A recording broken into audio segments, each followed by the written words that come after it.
Fear has a distinct smell.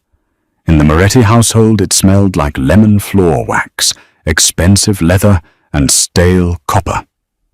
Lorenzo Moretti, the former head of the family, hadn't spoken a word in 3 years. His men tiptoed around his wheelchair like he was a landmine. His son, the current boss, treated him like a loaded gun. But Clara wasn't mafia. She was a palliative nurse, making $28 an hour, running on cold coffee. And she was entirely out of patience. So she said the word. The iron gates of the Moretti estate didn't just open, they retreated. Clara idled her rusted 2012 Honda Civic in the driveway, the engine ticking in the oppressive July heat. Flanking the gate were 2 men who looked less like security guards and more like walking brick walls in tailored wool. They didn't smile. They didn't ask for her ID. They just stared, their eyes cataloguing every dent on her fender, every fray on her scrub top. She put the car in drive and crept up the winding asphalt path. Clara Jenkins was 32, chronically underslept, and fundamentally unimpressed by wealth. For the last decade, she had watched rich men, poor men, saints, and absolute monsters die in the exact same way. Death was the great equalizer, and it usually involved soiled sheets and a profound loss of dignity. The sprawling mansions of Rhode Island's elite held no magic for her anymore. They were just oversized hospices with better landscaping. The front door opened before she even reached the steps. Matteo Moretti stood in the threshold. He was the kind of handsome that felt dangerous, like a sharp edge hidden under silk. His dark hair was impeccably styled, but the deep purple bags under his eyes betrayed a profound exhaustion. He wore a charcoal suit that draped perfectly over a frame built for violence. Clara noted the slight bulge under his left arm. A holster. "Miss Jenkins," he said. His voice was a low baritone, rough like gravel. "Mr. Moretti," Clara replied, shifting her heavy canvas tote onto her shoulder. "I'm here for the morning shift." Matteo didn't move out of the doorway immediately. He studied her. He was looking for fear for the slight tremor in her hands that every other nurse had brought into this house. Clara just looked back, her expression flat. She had a mountain of student debt and a landlord who didn't care about her excuses. Matteo Moretti might run the East Coast underworld, but her landlord ran her life. "The agency said you were their most resilient," Matteo finally said, stepping aside. "The agency says whatever keeps their contracts signed," Clara answered, walking past him into a foyer that smelled of ancient money and beeswax. "But I don't quit if that's what you're asking. I've handled combative dementia, end-stage liver failure, and violent sundowning. Your father is an 80-year-old man with a failing heart. I'm sure we'll manage." Matteo's jaw tightened. "My father is Lorenzo Moretti." I read the chart. "The chart doesn't tell you who he is." Matteo fell into step beside her, his long strides forcing Clara to walk faster. 3 nurses have walked out in the last 2 weeks. He doesn't strike them. He doesn't throw things. He just looks at them. Clara scoffed quietly. He intimidated them into quitting. He made them remember they are mortal. Matteo corrected softly. They reached a set of heavy oak double doors at the end of the western wing. 2 more guards stood outside. One of them, a younger guy with a jagged scar cutting through his eyebrow, looked at Clara with open pity. He hasn't spoken since the stroke. Matteo said, his hand resting on the brass doorknob. 3 years. The doctors say the vocal cords are fine. The cognitive function is mostly there. He just chooses silence. He refuses his medication. He refuses to eat unless forced. I need him comfortable, Miss Jenkins. But I also need him to stay alive until the family transition is finalized. Do you understand? I understand my job is palliative care, Mr. Moretti. I keep him clean, I keep him medicated, and I try to preserve whatever dignity he has left." Matteo's dark eyes locked onto hers. For a second, the polished mafia boss slipped, and Clara saw a desperate, exhausted son. "Just don't let him break you." He pushed the doors open. The room was vast, suffocatingly dark and freezing cold. Heavy velvet curtains blotted out the morning sun. The only light came from a single brass reading lamp in the corner. Sitting in a mechanized wheelchair by the window was Lorenzo Moretti. He was a frail shadow of a man swallowed by a thick cashmere blanket. His skin was the color of old parchment, stretched tight over a sharp, predatory bone structure. But it was his eyes that stopped Clara in her tracks. They were pitch black, unblinking. They were the eyes of a man who had ordered the deaths of dozens who had built an empire on blood and fear, and who felt absolutely zero remorse. As Clara stepped into the room, Lorenzo's head turned slowly. The gaze locked onto her. It was a physical weight. The air in the room seemed to thin out, the temperature dropping another 10 degrees. The young guard at the door shifted uncomfortably, clearing his throat. Clara set her bag down on the pristine mahogany dresser. The thud echoed like a gunshot in the silent room. "Good morning, Mr. Moretti," Clara said, her voice steady, cutting through the heavy atmosphere like a dull knife. "I'm Clara. I'll be opening those curtains now. It smells like a crypt in here." She didn't wait for permission. She walked straight past the terrifying Don, grabbed the heavy velvet drapes, and yanked them apart. Sunlight flooded the room, harsh and unforgiving. Lorenzo hissed a dry, rattling sound from deep in his chest and squeezed his eyes shut. Behind her, she heard Matteo exhale a breath he'd been holding. By day 3, Clara understood why the other nurses had quit. Lorenzo Moretti didn't need to throw punches to wage war. He was a master of psychological attrition. He refused to open his mouth for the liquid morphine. He would stare at a spot on the wall for hours, perfectly still, until the silence grew so loud it made Clara's ears ring. When she changed his linens, he would watch her hands. He didn't look at her face. He looked at her wrists, her neck, the fragile points of her anatomy.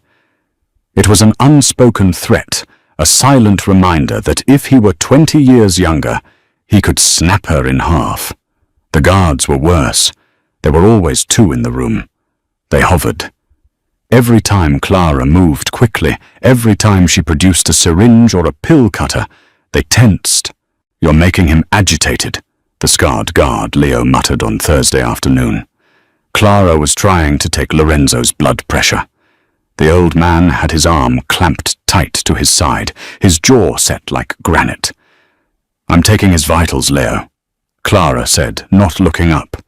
She sighed, dropping the cuff. "Mr. Moretti, please.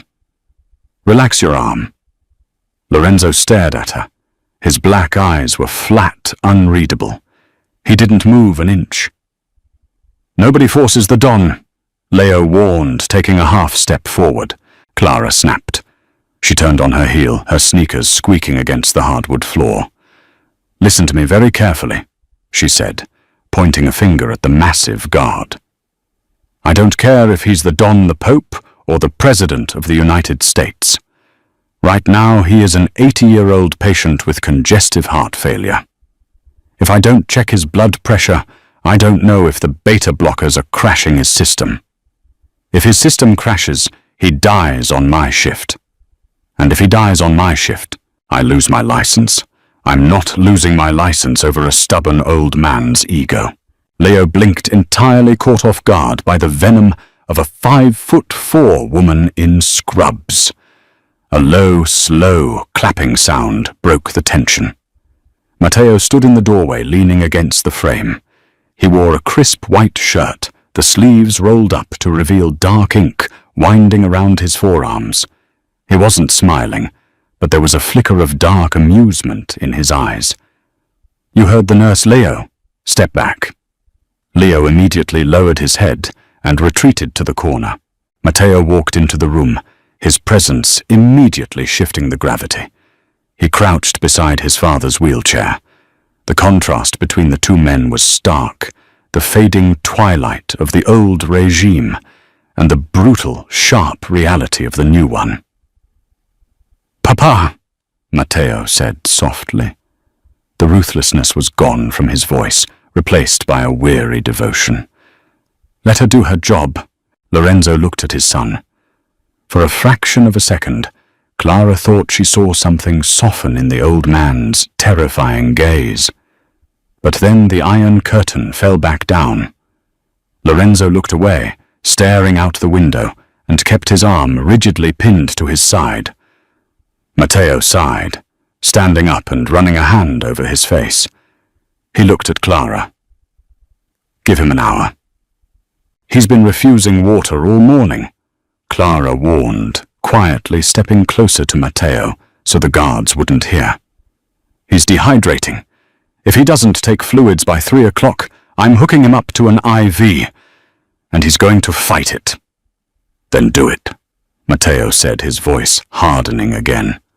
"Whatever it takes. If I force an IV, he will become combative. Your men will intervene. It's a liability." Matteo leaned down, invading her personal space. He smelled of cedarwood expensive espresso and something undeniably metallic. "My men will do exactly what I tell them to do, and I am telling you to keep him alive. If you need to strap him down, you strap him down. Am I clear?" Clara held her ground, refusing to lean back from him. Her heart was beating a frantic rhythm against her ribs, but her face remained a mask of bored professionalism. "Crystal." Matteo held her gaze for a second longer than necessary, before turning and sweeping out of the room. The clock on the wall ticked. 2 o'clock. Clara went to the small kitchenette attached to the suite. She poured a glass of cool water and brought it back. She stood in front of Lorenzo's wheelchair. "Mr. Moretti," she said. He didn't look at her. "Drink." Silence. Clara set the glass on the tray table attached to his chair. She pulled up a stool and sat down directly in his line of sight, forcing him to acknowledge her. "I know what you're doing," she said quietly, her voice devoid of the usual saccharine nurse tone. She spoke to him like an equal. "You think you're taking back control. Your body is failing. Your empire is in your son's hands, and the only thing you have left to command is what goes into your mouth." Lorenzo's eyes snapped to hers. The absolute fury in them was blinding. Leo shifted in the corner, a hand drifting toward his jacket lapel. Clara ignored the guard. She leaned in closer to the old mafia boss. "It's a pathetic strategy. You're not dying a martyr. You're dying a stubborn, dehydrated old man, and you're making your son watch." Lorenzo's breathing hitched. His skeletal hand suddenly shot out, swiping across the tray table. The heavy glass of water launched into the air, shattering against Clara's chest. Ice water soaked through her thin cotton scrubs, chilling her to the bone. The glass shattered on the floor, sending jagged shards everywhere. "Hey!" Leo barked, surging forward. Clara held up a hand, water dripping from her chin. "Stop!" she commanded. Leo froze. Clara didn't wipe her face. She didn't flinch. She just stared at the old man who was breathing heavily, his chest rising and falling in erratic, wheezing gasps. He looked triumphant. He had finally gotten a reaction. He had finally broken the sterile peace of the room. Clara looked down at her soaked shirt, then back up at Lorenzo. "Fine," she said, her voice deadpan. "We'll do it the hard way." The atmosphere in the room that afternoon was toxic.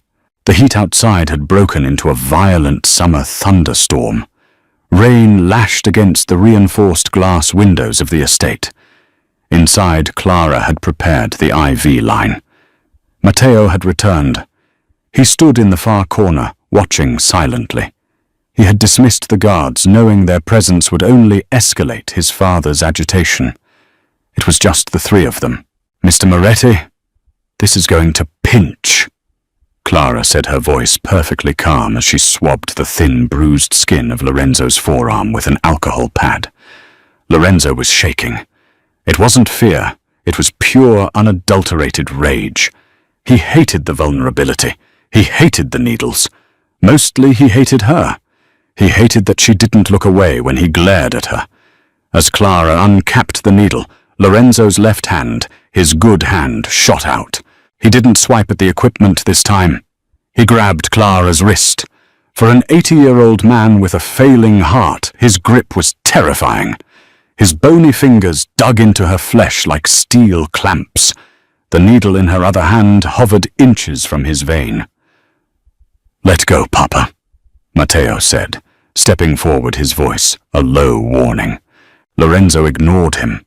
His black eyes were boring holes into Clara's face. He was panting, his lips pulled back in a grimace that bared his yellowing teeth. He was trying to hurt her. He was twisting her wrist, trying to force her to drop the needle, trying to make her cry out. Clara felt the sharp spike of pain shooting up her arm. The instinct to pull away, to scream, to call for Matteo to help, flared in her chest. She shoved it down. She didn't try to pull her arm back. That was what he expected.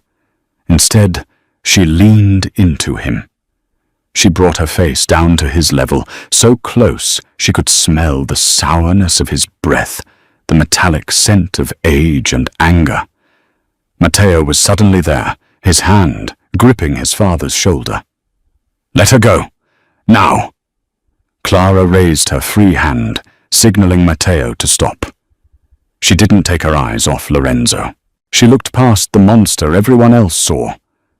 She didn't see the Don. She saw the tremor in his jaw. She saw the desperate, drowning panic of a man locked inside a failing vessel. She saw the agonizing pain of his arthritis flaring up in his knuckles as he gripped her. He was fighting a war he had already lost against an enemy time he couldn't shoot. She saw how exhausted he was. The silence stretched tight as a bowstring filled only by the sound of rain hammering the glass and Lorenzo's ragged breathing. Clara stopped fighting his grip. She relaxed her arm completely, making herself dead weight. Lorenzo blinked, confused by the sudden lack of resistance.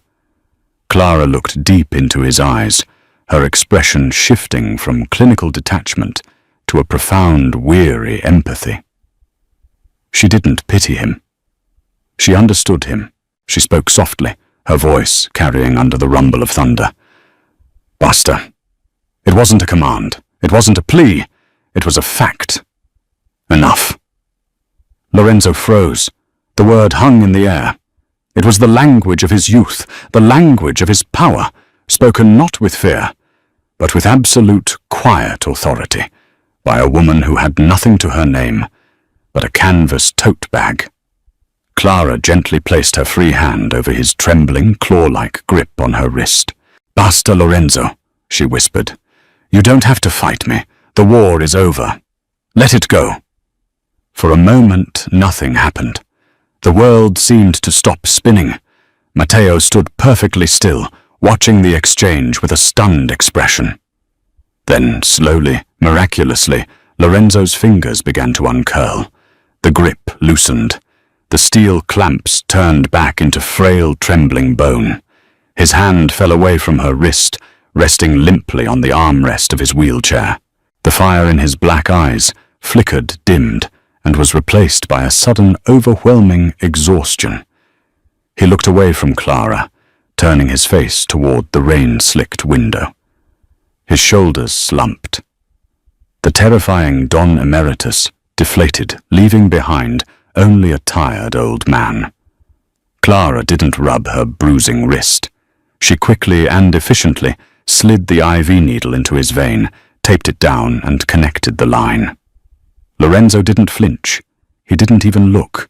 She stepped back, regulating the drip rate. Matteo stared at her. His eyes dropped to the dark red fingerprints blooming on Clara's pale wrist, then back to her face. He looked at her, as if she had just performed a miracle or committed a grave sin. "He hasn't yielded to anyone in 40 years. Matteo said, his voice barely a murmur. Clara packed her supplies back into her kit, her hand shaking just slightly, now that the adrenaline was fading. "Everyone gets tired, Mr. Moretti," she said quietly. "Even monsters." From the wheelchair by the window, a sound cut through the room.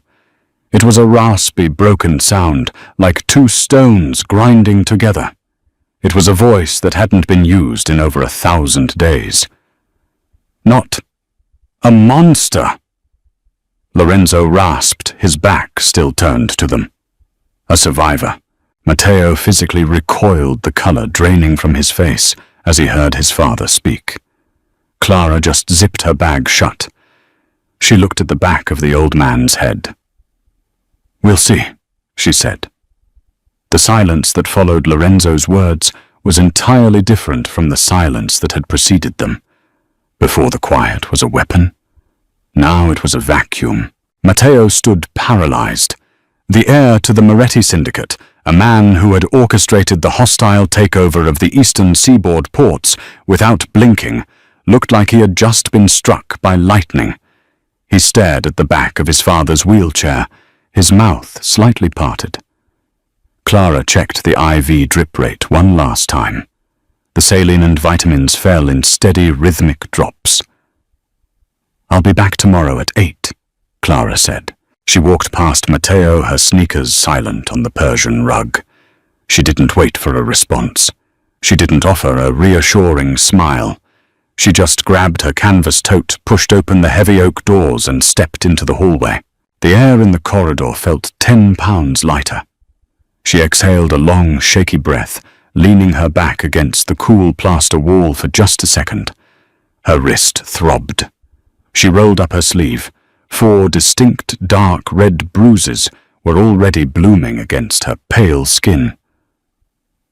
"Miss Jenkins." The gravelly voice came from right behind her. Clara didn't jump, but her stomach tightened. She rolled her sleeve down and turned. Matteo had followed her out. He closed the double doors firmly behind him, shutting his father inside. The hallway was dimly lit by sconces, casting long, sharp shadows across his face. He looked dangerous again. The vulnerable sun was gone, replaced by the capo. "How did you do that?" he asked.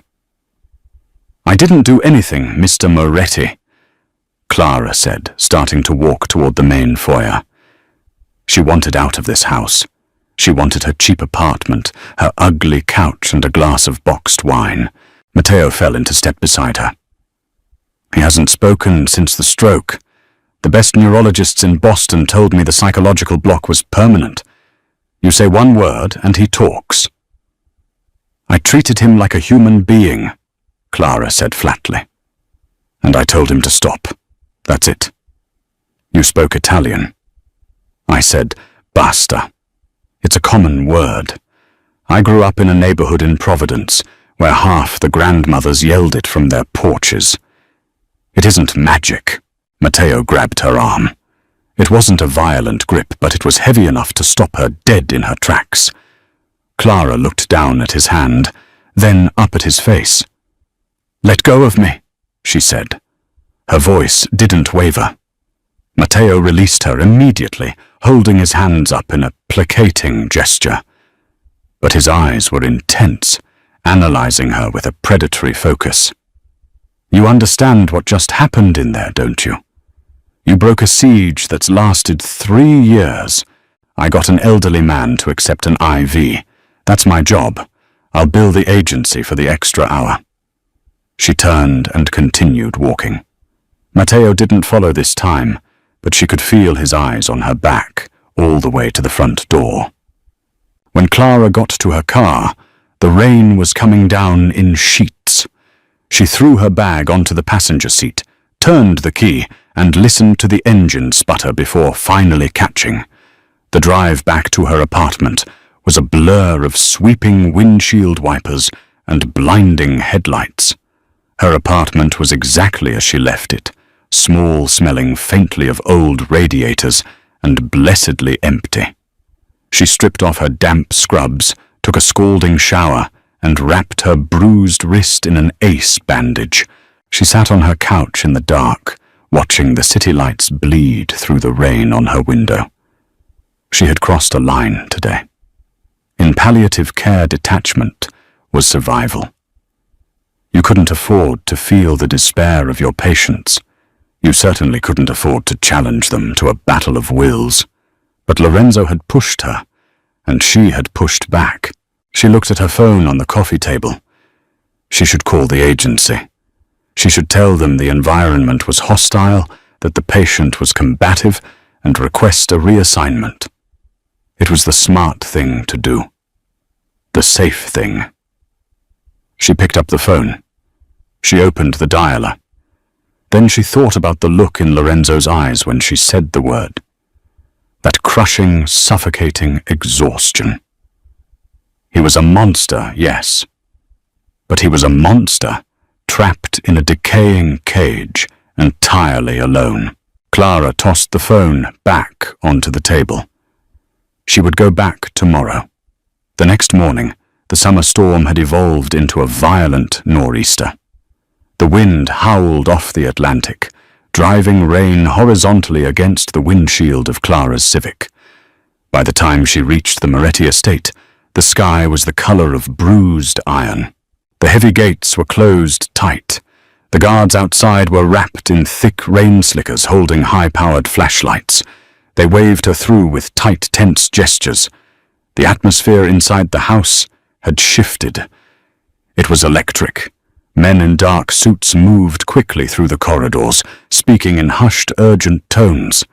Clara smelled ozone-wet wool and the distinct sharp scent of gun oil.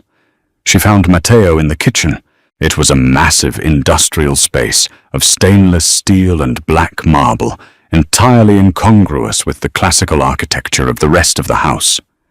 Matteo was leaning against the counter, an espresso cup in his hand.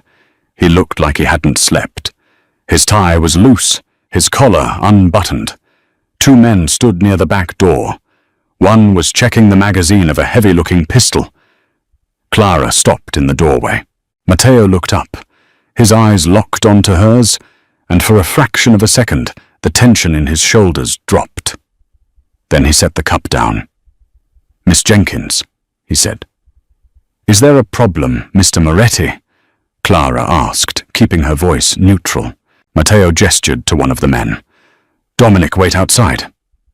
The men nodded and slipped out the back door into the rain. Matteo turned his attention back to Clara. "We have a security situation. Nothing for you to worry about. But the estate is on lockdown. No one comes in. No one goes out." Clara crossed her arms. "I have a shift until 4. You might be here longer. I have a cat to feed." Matteo actually let out a short, dry laugh. It was a harsh sound, unpracticed. "A cat. I'm telling you, there is a credible threat against my family's compound, and you're worried about a cat. The cat relies on me. The threat against your compound is a consequence of your career choices. They are not the same." Matteo stared at her. He pushed off the counter and walked slowly toward her. The kitchen was huge, but as he closed the distance, the space felt rapidly smaller. He stopped 2 feet away. Up close, Clara could see the fine lines of exhaustion around his eyes, the faint shadow of a beard on his jaw. "You don't scare easily, do you, Clara?" he murmured. He used her first name. It wasn't an accident. "I scare plenty," Clara answered, refusing to step back. "I'm terrified of bankruptcy. I'm terrified of my brakes failing on the highway. Men in expensive suits waving guns around. That's just a Tuesday in Providence." Matteo reached out. Clara stiffened, but he didn't touch her. He reached past her, pulling a fresh mug from the cabinet above her head. He poured a shot of espresso from the machine and held it out to her. "Drink," he said. "You look like you need it." Clara hesitated, then took the warm ceramic mug. The coffee was black, bitter, and incredibly strong. It tasted like expensive dirt in the best way possible. "Who is the threat?" she asked, blowing on the rim. Matteo leaned back against the island counter. "A rival faction out of New York, the Lucchese family.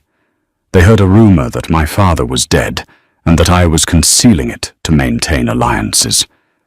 They're testing the perimeter to see if the defenses hold." "But he's not dead." "No, he's not."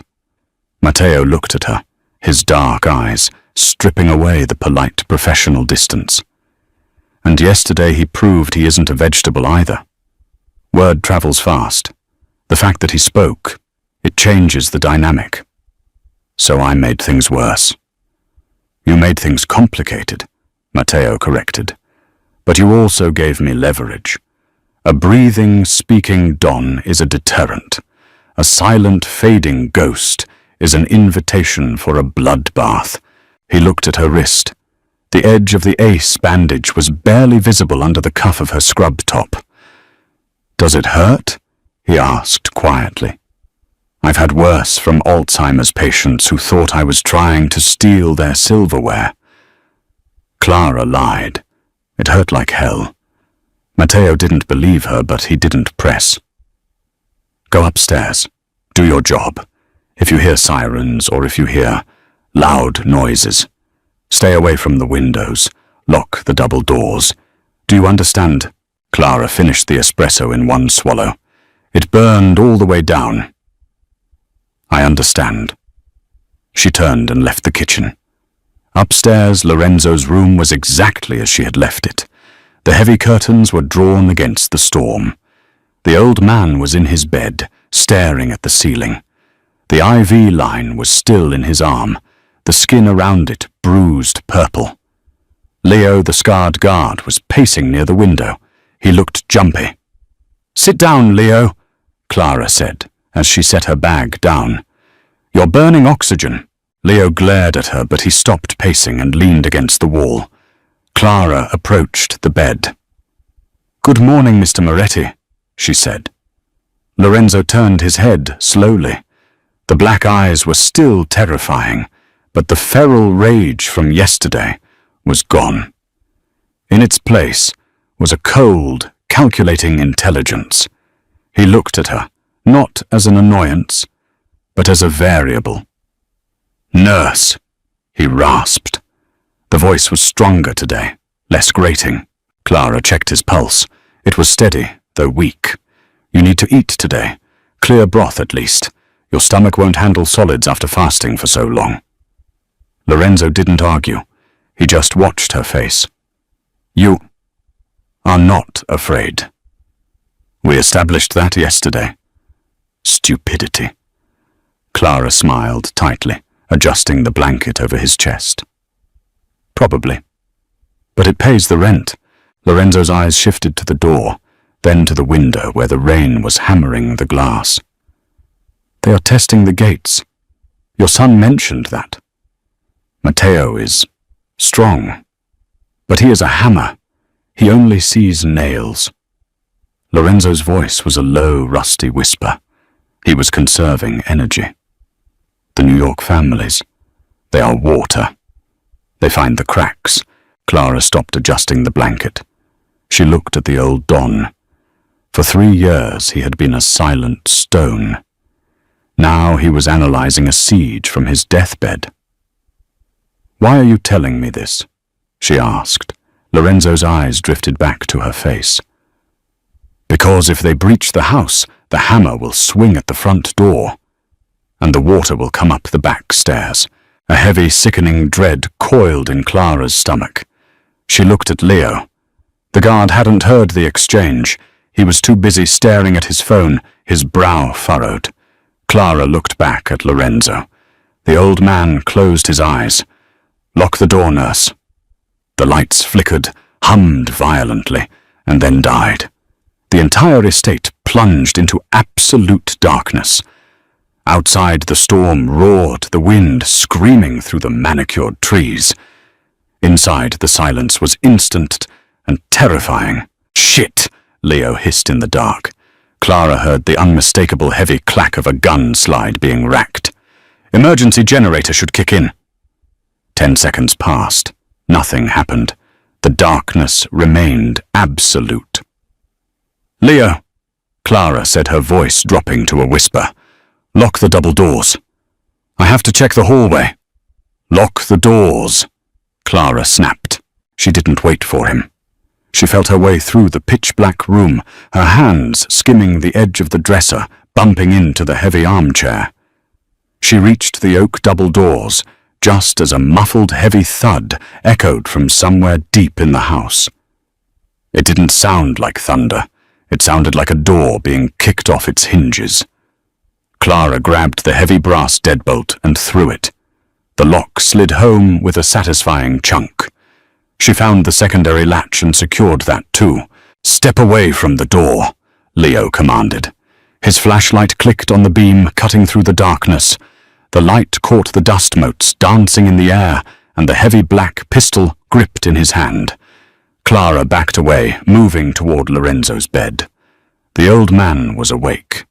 He was sitting up slightly, his eyes reflecting the beam of Leo's flashlight. He looked entirely calm. It was the calmness of a predator in its natural habitat.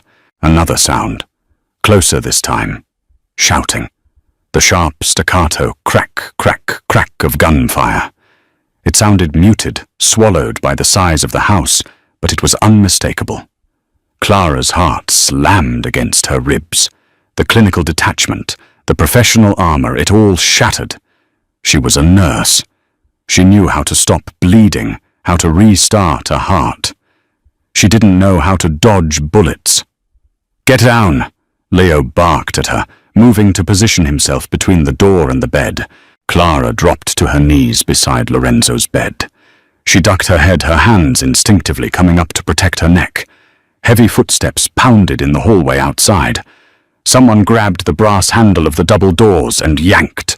The doors rattled violently against the deadbolt. "Locked!" a voice shouted from the corridor. It wasn't Matteo's voice. It wasn't one of the guards she recognized. "Blow it," a second voice ordered. Lorenzo's hand suddenly dropped down from the bed, his bony fingers grabbing Clara's shoulder. His grip was tight, urgent. "The bathroom!" Lorenzo hissed, his voice rough. "Reinforced walls, go." Clara looked up. "What about you?" "They want me," Lorenzo said, his black eyes flat and dead. "They don't care about a nurse. Go." Before Clara could move, a deafening explosion shattered the air. The heavy oak doors blew inward in a shower of splinters, brass and smoke. The concussion punched Clara in the chest, knocking the breath out of her lungs.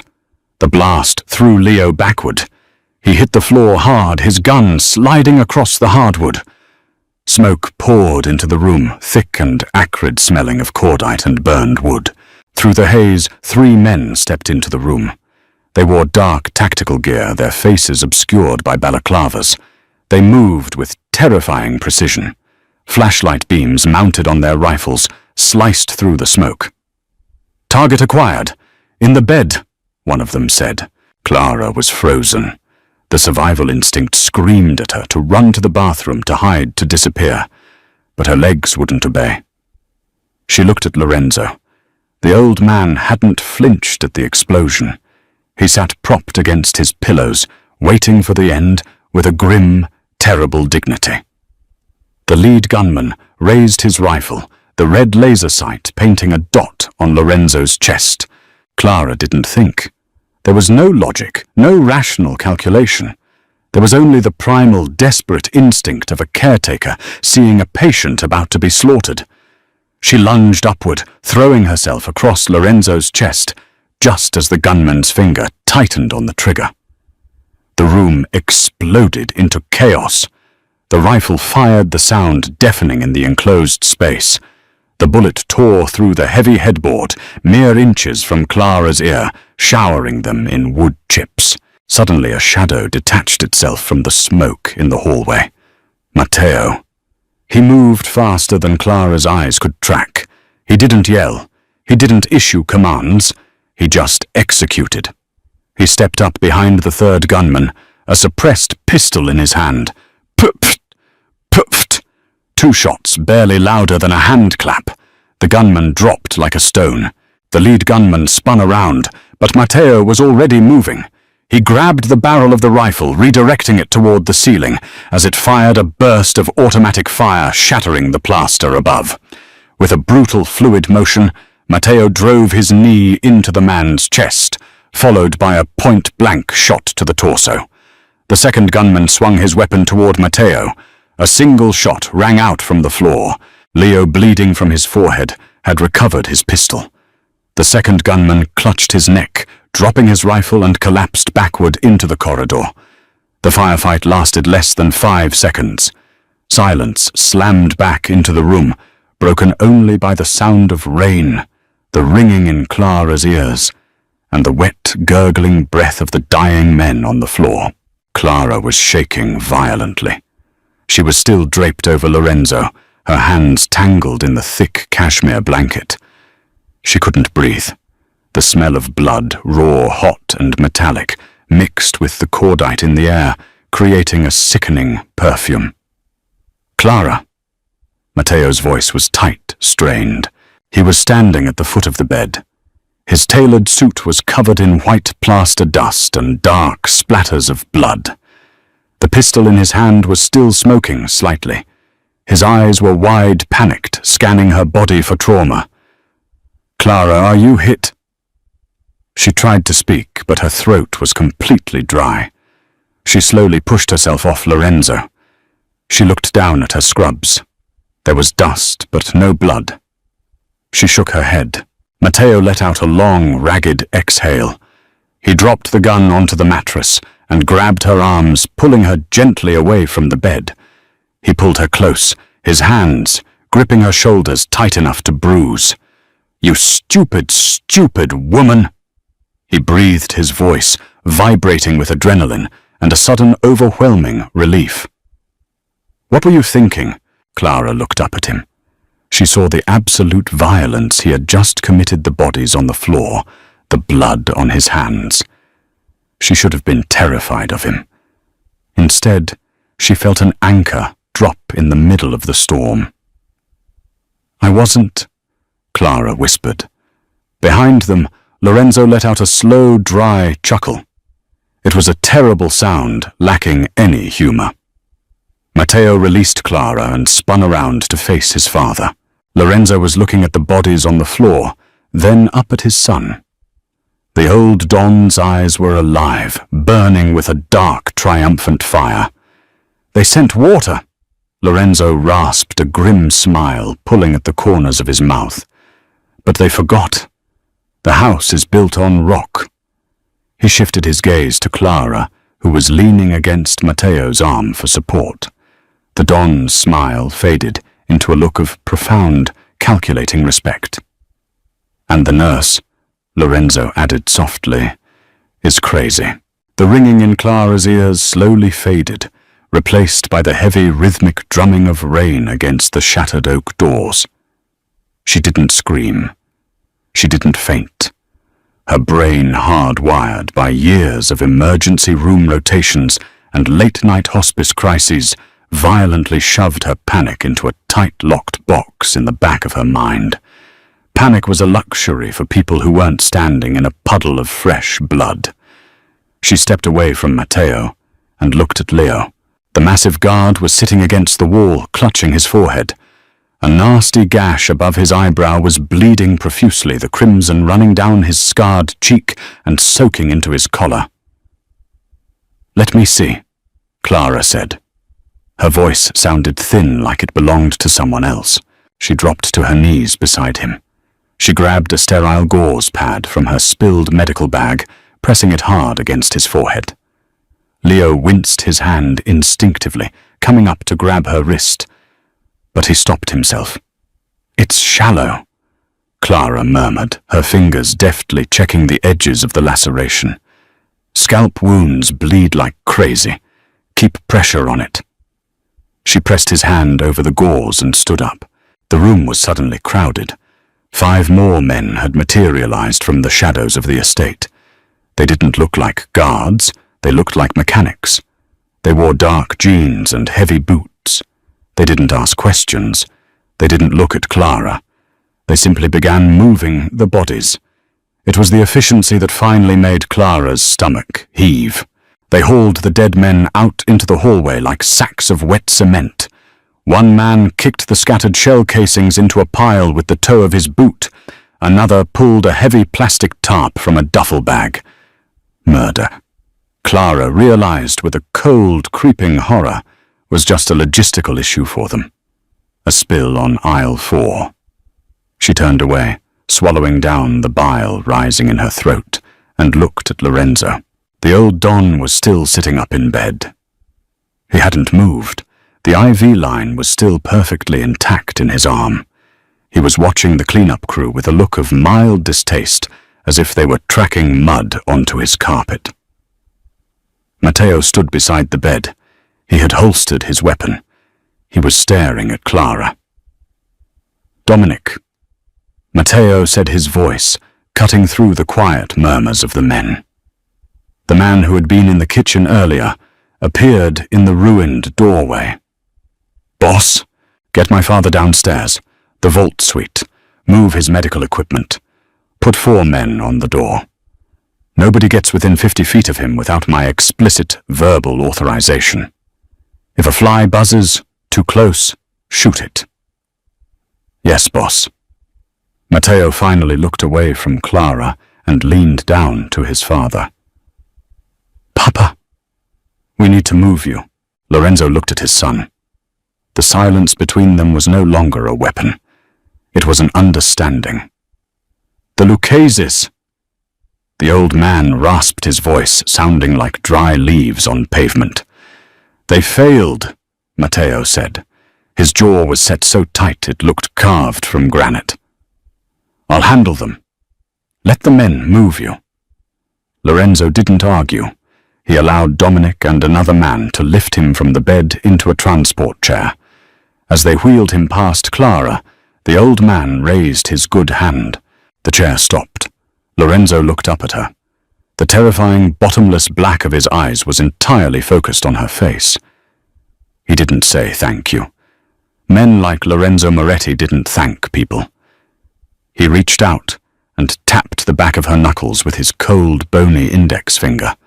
2 distinct taps, a silent acknowledgement, an anointing. Then he dropped his hand. "Go," he told the guards. Clara stood in the middle of the ruined room, the smell of cordite burning her nasal passages. She looked down at her hands.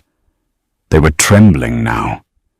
The adrenaline was leaving her system, leaving behind a cold, hollow vacuum. Her knees felt like they were made of water. Matteo crossed the room. He didn't hesitate. He grabbed her canvas tote with one hand and wrapped his other hand around her bicep. His grip was entirely different from his father's. It was warm, anchoring, and fiercely protective. "Walk," he ordered quietly. "I need to wash my hands," Clara whispered, staring at a small smear of Leo's blood on her thumb. "Not here. Walk with me, Clara." He guided her out of the room, past the shattered doors and down a long, dimly lit corridor she hadn't seen before. They bypassed the grand staircase and took a narrow utilitarian stairwell down into the bowels of the house. The deeper they went, the quieter the storm outside became, until it was nothing more than a faint vibration in the concrete walls. Matteo pushed open a heavy steel door and led her into a room that looked like a high-end hotel suite dropped into a subterranean bunker. There was a king-sized bed, a leather sofa, and a small kitchenette. There were no windows. He let go of her arm, walked over to a wet bar in the corner, and poured 2 fingers of amber liquid into a heavy crystal glass. He walked back and pressed the glass into her hand. "Drink it," he said. Clara looked at the glass. "I don't drink whiskey. It's not for the taste, it's for the shock. Drink it, Clara." She brought the glass to her lips and took a sip. It burned like fire, stripping the metallic taste of adrenaline from her tongue. She coughed, squeezing her eyes shut. When she opened them, Matteo was standing inches away, watching her with an intensity that made her skin prickle. "You threw yourself in front of a loaded rifle," he said. His voice was dangerously soft. Clara took another sip of the whiskey. It was easier the second time. "Reflex. He was my patient. You don't let people shoot your patients." Matteo let out a harsh, incredulous laugh. He dragged a hand through his dark hair, ruining its perfect styling. "Reflex. You think it's a reflex to take a bullet for the former head of the Cosa Nostra. The men who came through that door are trained killers, Clara. They wouldn't have hesitated to put a round through your spine." They missed. Matteo's eyes darkened. The distance between them vanished as he stepped into her space. He reached out his thumbs, gently brushing the plaster dust from her cheekbones. His hands were large, calloused, and surprisingly gentle. "Don't do it again," he whispered, his face inches from hers. "Do you understand me? You don't protect him. You don't protect my men. You let them die. Your life is not a shield for this family." Clara looked up into his eyes. There was a desperate, raw edge to him that he kept hidden from his men. He was terrified, not of the Lucchese family, but of what had almost happened to her.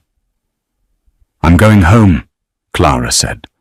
Her voice was steady, but her heart was hammering against her ribs. Matteo's hands dropped from her face. His expression closed off the mafia boss, snapping back into place. "No, you're not. My shift is over. I stabilized your guard. Your father is safe. I'm leaving. You leave this compound, you're dead in 24 hours, Matteo stated coldly. He turned his back on her, walking to the leather sofa and sitting heavily. The Lucchese's had body cameras on their tactical vests. It's standard procedure for a hit so they can prove the target is eliminated. They were streaming the feed back to their handlers. Clara froze the whiskey, suddenly turning to lead in her stomach. "They saw your face, Clara." Matteo continued, his gravelly voice echoing in the concrete room. "They saw a civilian nurse throw herself over Lorenzo Moretti. By tomorrow morning, every made man from Brooklyn to Queens will know who you are. They will know you saved him. That makes you an accessory. It makes you a target." "I am a nurse," Clara said, her voice rising in panic. "I am a $28 an hour palliative care nurse. I have student loans. I have a Honda with a broken transmission. I am not part of your mob war." "You are now." Matteo looked at her, his dark eyes unblinking. "You belong to the house now. It's the only way I can keep you alive." Clara stared at him. The sheer audacity of the statement hung in the air, heavy and suffocating. "I don't belong to anyone," she said. She set the crystal glass down on a side table with a sharp click. "I am not a piece of furniture you can lock in a basement. I have a life. I have a lease. Your lease doesn't matter if you take a bullet to the back of the head while unlocking your front door." Matteo fired back, his voice rising to match hers. He stood up, pacing the length of the room like a caged panther. "You think they care about your student loans? The Lucchese family tortures their rivals' mechanics just for fixing their cars. What do you think they'll do to the woman who personally thwarted their assassination attempt on the Don?" Clara crossed her arms tightly over her chest, digging her fingernails into the fabric of her scrubs. The cynical armor she wore to survive her shifts was cracking wide open. This wasn't a difficult patient or an arrogant doctor. This was organized, absolute violence. "So what?" she demanded. "I just live here now. In a bunker, I become a permanent prisoner of the Moretti syndicate because I did my job." Matteo stopped pacing. He looked at her, the frustration bleeding out of his posture, replaced by a heavy, grinding exhaustion. He rubbed the bridge of his nose, suddenly looking exactly like the tired son she had met 3 days ago. "You're not a prisoner, Clara. You're under my protection." Same thing, better catering. A small grim smile ghosted across Matteo's lips. "You have a terrible sense of self-preservation, and you have a terrible sense of boundaries." Clara took a deep breath, forcing her heart rate down. Panic wouldn't get her out of this. Logic would, or at least negotiation. "If I stay here, I lose my job at the agency. I get evicted. I lose everything I've built. I'll buy the agency. I'll buy your apartment building." Clara let out a sharp, genuine laugh. "Of course you will, because money fixes everything. Except your father's silence, right? That took me." The words hit their mark. Matteo flinched, a microscopic tightening of his jaw. He knew she was right. For all his money, all his guns, he hadn't been able to do the one thing she had done with a single word. "Look," Clara said, softening her tone just a fraction. "I understand the threat. I'm not stupid. I know what these people are capable of. But I can't just vanish off the face of the earth. People will ask questions." "No one will ask questions," Matteo said quietly. "Your agency will be informed you've accepted a private, exclusive, long-term contract. Your rent will be paid in advance for the next 2 years. Your car will be moved to a secure garage." Clara stared at him, realizing he had already orchestrated the logistics of her disappearance, while the bodies were still warm upstairs. "You planned this before the shooting." Matteo didn't look away. "I planned it the moment my father spoke to you. I knew then that you were a variable I couldn't afford to lose." A cold chill washed over Clara. He hadn't just saved her life upstairs. He had collected a debt. "I have a cat," she said suddenly. It was a ridiculous thing to say, completely absurd given the context, but it was the only tether to her real life she had left. "A tabby. He needs a special kidney diet. He eats at 6. Matteo stared at her for 3 long seconds. Then he reached into his jacket pocket, pulled out a sleek black phone, and dialed a number. "Dominic," he said into the receiver. "Take a team to the nurse's apartment. Address is on file. Retrieve her cat." "Yes, the cat. Look in the cupboards for specialized kidney food. Bring the food, the litter box, and the animal. If it scratches, you bleed quietly. Do not traumatize the cat." He hung up and slipped the phone back into his pocket. He looked at Clara entirely deadpan. "Your cat will be here in an hour." Clara slowly sank into the armchair opposite the sofa.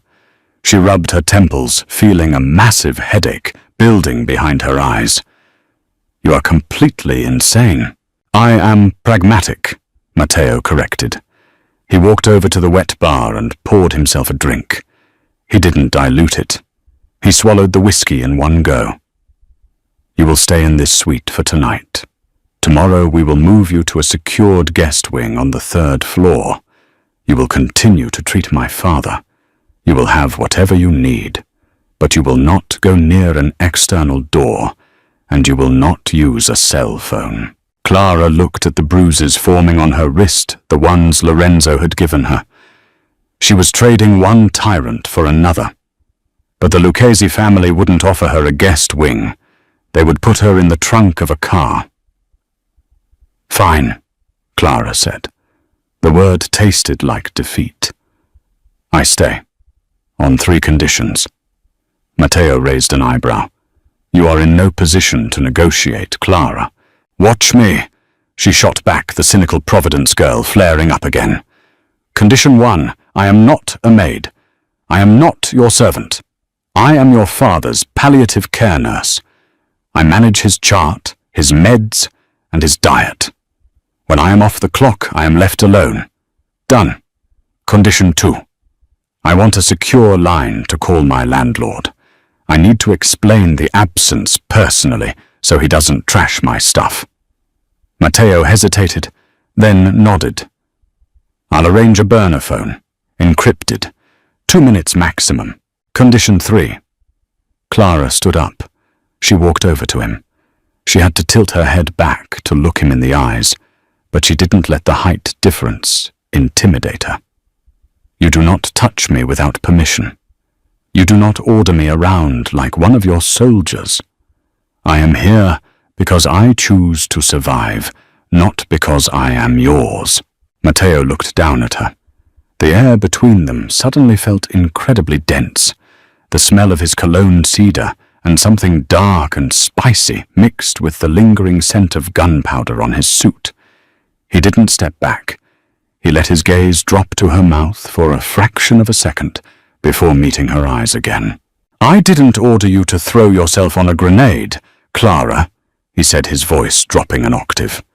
You did that all on your own. You stepped into my world. Don't act like I dragged you kicking and screaming. He was right, and she hated him for it. The cat needs the green bag of food, Clara muttered, stepping away from him. Not the blue one. I'll text Dominic, Matteo said, a faint smirk finally breaking the tension on his face. He walked to the door. Lock this behind me. Try to sleep. He opened the heavy steel door and stepped out. Before he closed it, he looked back at her. The smirk was gone, replaced by that heavy, dangerous intensity. And Clara. What I don't keep prisoners, Matteo said softly, but I protect what's mine. The door clicked shut. The deadbolt engaged from the outside. 3 days later, the estate had transformed from a manor into a fortress. The perimeter patrols had tripled. The shattered double doors upstairs had been replaced by reinforced steel wrapped in wood veneer. Lorenzo was sequestered in the subterranean medical vault, entirely unfazed by his new, windowless environment. In fact, he seemed energized by the impending war. He was taking his medication without fighting Clara, and he had eaten half a bowl of minestrone soup. Clara had been moved to the 3rd floor. Her room was bigger than her entire apartment, featuring a massive 4-poster bed, a marble ensuite, and a balcony overlooking the Atlantic.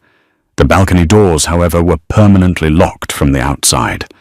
She was a bird in a very, very expensive cage. It was 2 a.m. on a Tuesday.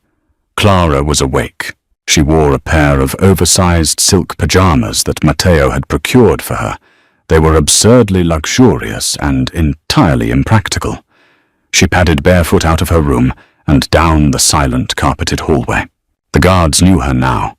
They nodded respectfully as she passed. They didn't stop her. Lorenzo's 2 taps on her knuckles had become house legend. The men viewed her with a bizarre mix of reverence and confusion. She was the woman who told the Don to shut up, and the woman who took a bullet for him. She made her way down to the industrial kitchen on the ground floor. The house was asleep, but the kitchen lights were on, dimmed low. Matteo was sitting at the massive marble island. He had his laptop open, surrounded by architectural blueprints and half a dozen burner phones. He wore a simple black t-shirt and grey sweatpants. It was the most casual she had ever seen him, and somehow it made him look more dangerous. Stripped of the tailored suits, the raw, coiled muscle of his frame was obvious. He didn't look up as she entered. You should be sleeping. My circadian rhythm is destroyed, Clara said, walking past him to the commercial espresso machine. And your silk pajamas are too slippery. I slid out of bed twice. Matteo chuckled, a low, genuine sound that sent a strange ripple down Clara's spine. I'll have Dominic buy cotton tomorrow. Clara busied herself with the machine, tamping the grounds and pulling a shot of espresso. The familiar mechanical routine was grounding. When the coffee was ready, she poured 2 cups and slid one across the marble island to him. Thanks, he murmured, picking it up. He finally looked at her. His eyes were bloodshot. The shadows under them were darker than they had been a week ago. He looked like a man carrying the weight of a collapsing bridge. Clara sat on a stool opposite him. How bad is it? The war. Matteo took a sip of the coffee. It's escalating. The Lucchese's are trying to hit our supply lines at the docks. I've had to call in favors from the Chicago outfit to stabilize the ports. It's expensive, and it's messy. Are they going to attack the house again? No. Matteo closed his laptop. They lost 3 of their best hitters, and they know we're fully fortified now. They'll wait. They'll try to starve us out. Or they'll go after soft targets. He looked directly at her. He didn't have to explain what a soft target was. I talked to my landlord today, Clara said, changing the subject before the anxiety could strangle her. On the burner phone. He said my rent was paid through 2028 from a shell corporation called Oceanic Imports. He sounded terrified of me. Good. Fear ensures compliance. It also makes people call the FBI Matteo. It was the first time she had used his first name without the formal Mr. Moretti. The air in the kitchen shifted the vast space, suddenly feeling very intimate. Matteo leaned forward, resting his forearms on the marble counter. The FBI already knows who I am, Clara. They know about Oceanic Imports. But they don't move unless there's blood on the street. Right now, the blood is contained. He reached out across the island. Clara's instinct was to pull back, to maintain the professional boundary she had strictly enforced since the lockdown began. But she didn't. She stayed perfectly still as Matteo's large hand gently wrapped around her wrist. He didn't grab the bruised wrist his father had crushed. He grabbed her right wrist, his thumb resting against her pulse point. His skin was warm. He traced the faint blue line of her vein. His touch was incredibly gentle, a stark contrast to the violence she knew his hands were capable of. Your heart is racing, he observed quietly. I just drank a double shot of espresso. Clara lied. Her voice was barely a whisper. Matteo's dark eyes locked onto hers. The exhaustion in his face faded, replaced by an intense, simmering focus. He wasn't looking at a nurse anymore. He was looking at a woman who had fundamentally altered the gravity of his world in less than a week. You're adapting, he said. Most people would be catatonic by now. You're complaining about silk pajamas and negotiating with your landlord.